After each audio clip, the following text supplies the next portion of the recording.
सत्ता कोणाशी असू दे, पण तसं पाहायला गेलं तर लातूर शहराची प्रगती झाली आहे का आणि लातूर शहर हे प्रगती पथावर आहे का?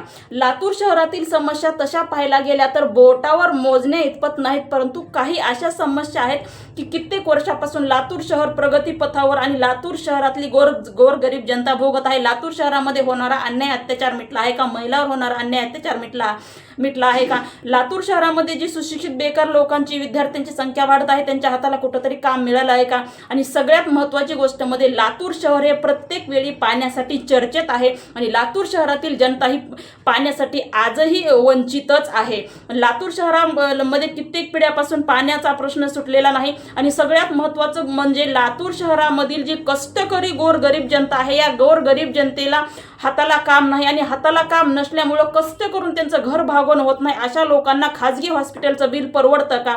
तर लातूर शहरामध्ये या जनतेसाठी लातूर शहरात सगळ्यात महत्त्वाचं सिव्हिल हॉस्पिटल म्हणजे सरकारी हॉस्पिटल लातूर शहरामध्ये अवेलेबल आहे का?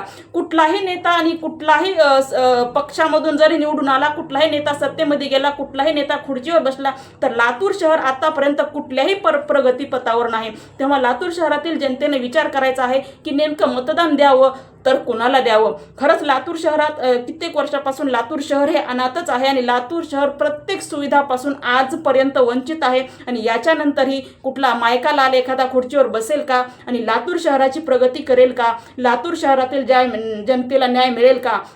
लातूर शहरातील जनतेला हाताला काम मिळेल का? जे गोरगरीब जनता आज 20-25 वर्षापासून लातूर शहरामध्ये आहे, त्यांना राहण्यासाठी कुठेतरी 4 पत्र्याची जागा मिळेल का? हाताला काम मिळेल का?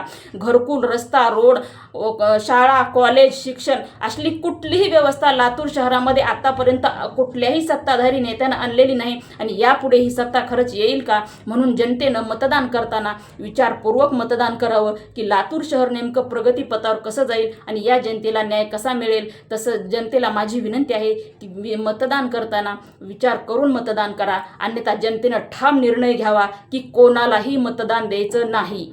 जय हिंद, जय महाराष्ट्र.